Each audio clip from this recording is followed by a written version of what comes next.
Hi guys, welcome back to Imagine Cat. It's me, Kason, and I know it's been forever, but I'm really gonna try to get consistent because I just gotta get it together. That's my assistant making a ton of noise next to me. He's currently taking notes, so just pretend he's not there for a while. Yeah. So I am going to just jump right in and say that no need to question my comfy wear, my tank top hoodie, and that is, yep, that's what it is. It's comfy wear. Also everyday wear because I like to be comfy. Hey, be careful. Anyhow, so I'm going to jump right in and basically just answer the questions. Is that right? Go ahead. Put it on the list. Uh-oh. Oh, your hat came off. He likes wearing hats. So, anyhow, I'm just going to jump right in and start answering the questions from part 1 of the video about our non-traditional parenting situation. And then hopefully I'll just catch everybody up as quickly as possible so we can jump into new thing. That's the goal. Plan's a little non-existent, but we're gonna see. So I have a little note here of the questions, at least the main ones stood out, or that he thinks is funny, or that were asked multiple times. So first up, I'm gonna skip that one. I'm gonna come back to it though, I promise. So there was a question about homeschooling, because I did mention in the first video that I want my kids to be homeschooled.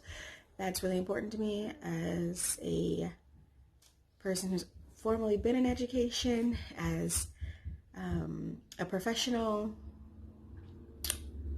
The school system just isn't what it could be. So homeschooling is important to me. It's one of our goals. It's our plan. And I'm excited for it. So have I homeschooled before? Not the way that I plan to homeschool my littles now. But I already have a plan. I won't say there's curriculum because things change so much over time. But I already do have done homeschooling things with tons of the kids in the past. And kind of have a method to my madness. So I'm excited to get there. But I'm also totally comfortable enjoying the ride along the way. So from there, but the person who asked that, you could totally just reach out to me and we can talk about your kids, because I can give more specifics about resources in your area because they're the same as mine. Stop, son. Then next up on the list was, how many babies do we plan to have? Before even conceiving the little one over here, we talked about that very thing, right? Hey, obviously you kind of have to make sure the agreement works with baby number 1, but in theory, if everything goes well, I went into the agreement saying that I thought that I would be totally open to 2 babies. And from there, we kind of agreed that that made sense. 2 babies sounds reasonable as long as baby number 1 goes as planned, right? Things happen all the time that we don't expect. And you have to go with the flow as a parent, right? We can't expect things to be perfect. So it was a wait and see, but it was kind of on the table already. So, and then we even at that point, it talked about kind of how far apart the babies would be. He's got his little notepad and paper. Do you want to say hi? Let me see ya. Come here. You want to say hi? Come here. Hi. Say hi. Do you want to show them your diaper? Let me see. Hopefully he lets me show it to you. Wait, it's Tigger. Ah. But Thank you. you're welcome. Thank you. Where are you going? All right, he's escaping. So, anyhow, we'll keep going. We can ignore that because, yeah, I'll fix it later. We had already come to an agreement about that and talked about spacing. In my head, I was thinking, maybe 18 months apart would be good because, go ahead, because it's not so, it's not 10 months, but it's also not, 10 years because, getting him situated over here, because obviously,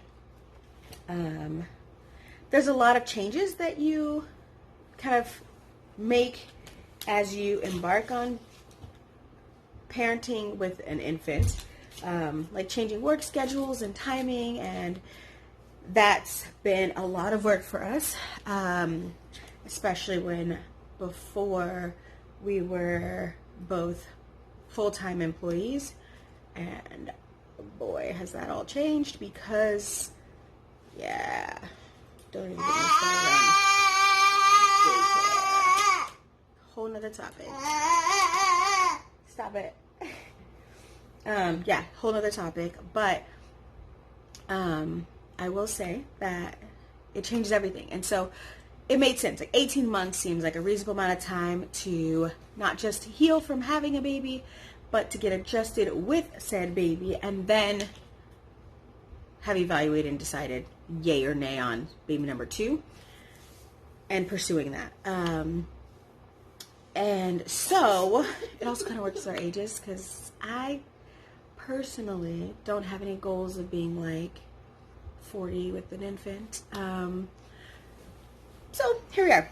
Anyhow, so 2 was pre-agreed on, but not set in stone, and we were just kind of on a wait. Dang, my hand looked really ashy just now, but because there was stuff on it before. Oh, you passed me your hat. You don't see his hat. It's adorable. Yep, it says Mama's boy. Oh, you want to wear it? Okay. But yeah, so that was just its own thing. The other question took my list of questions, so I'm going to remember them. The other question was, are we more than friends now? That's tricky.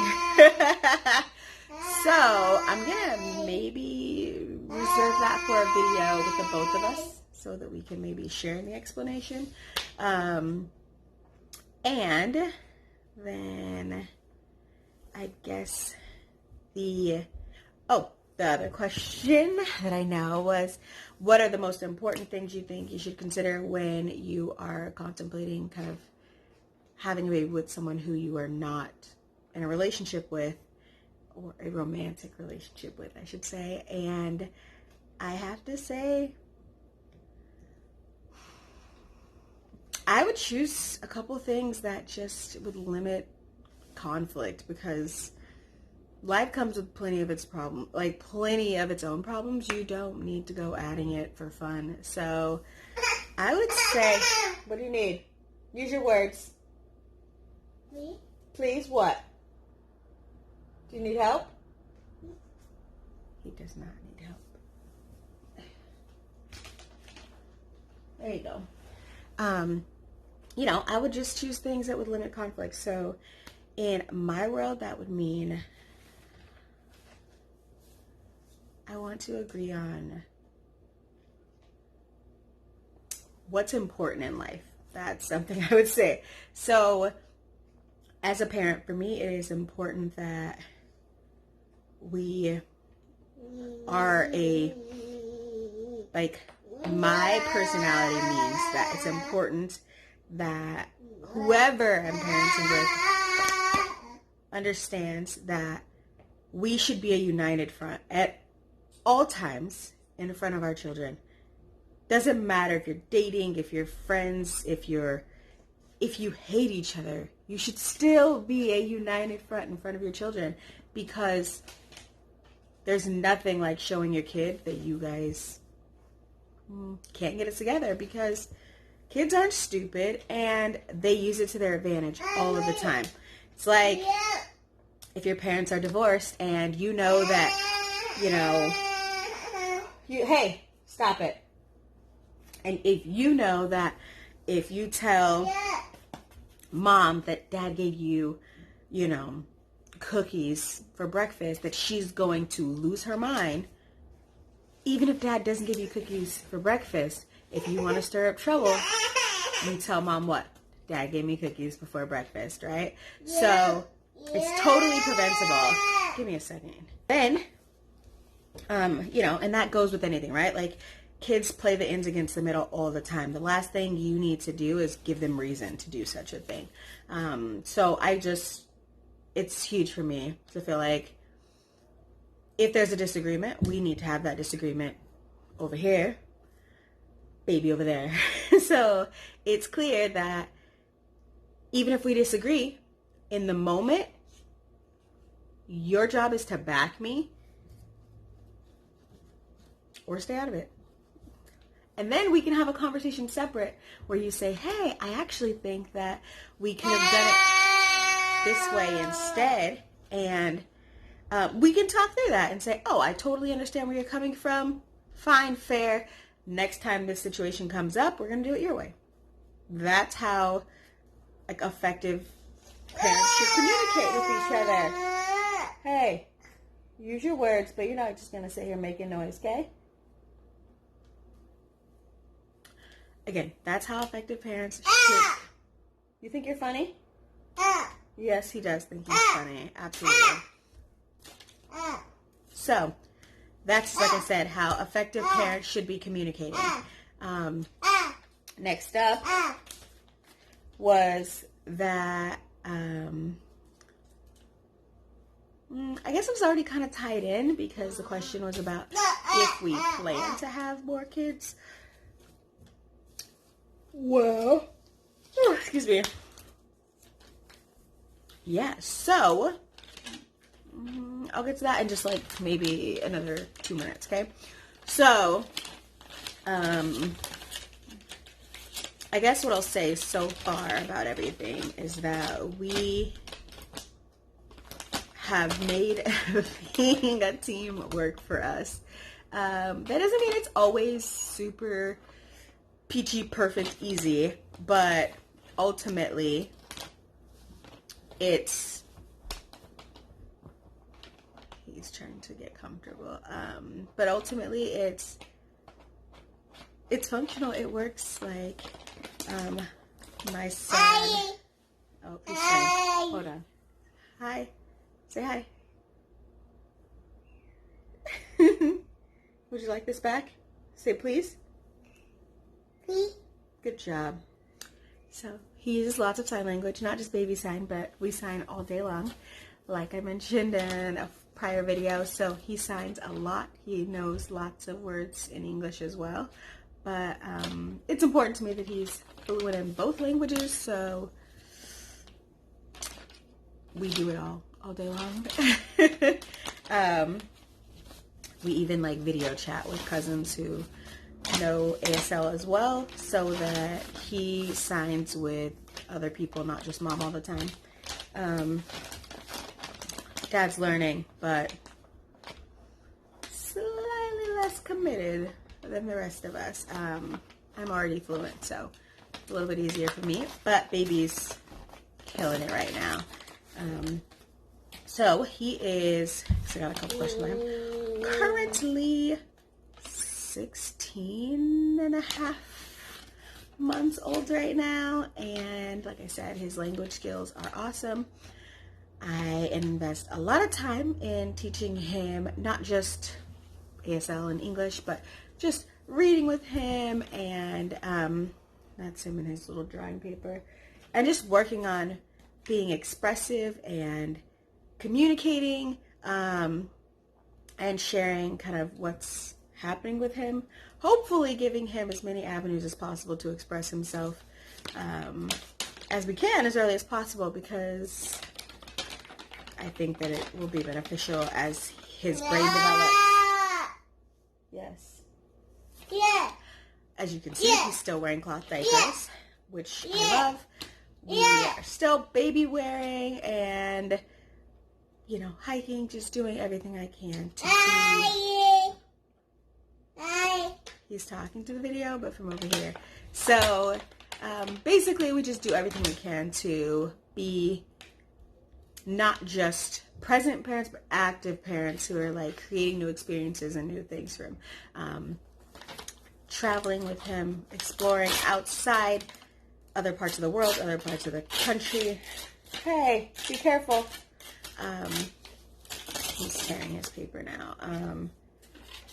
Just giving him any opportunity that I may not have had as a child myself, or taking advantage of the things that I learned about as a child, like fishing and, you know, dirt bikes and riding horses, training horses, things like that. Like, want to take advantage of knowing about those things so that we can teach him about those things. And I'm hoping that this spring and summer, because I love fishing, Dad loves fishing, that we get to, that he actually gets to start fishing this season coming up, because that'd just be awesome. Last season, he saw lots of fish coming out of the water. He wasn't scared to touch them, wasn't scared to interact, but he wasn't catching them himself. So if he can start, you know, getting his line in the water and at least sitting and being more a part of it and less just worn around the lake, or just hanging out in his sunglasses, I think that'd be awesome. But again, those are just little things about where we are right now in our parenting journey with him. If you have more questions, you're welcome to ask. I'll answer what I can. And I don't know if they're directed at Dad, then I guess I'll pass them on and we'll see what we can do about that. And this video has gotten way too long, so we're going to wrap it up here, and I am going to just shoot another video right away, and we'll just jump right into a little bit of a surprise. Yeah, let's do that. All right, bye-bye, guys.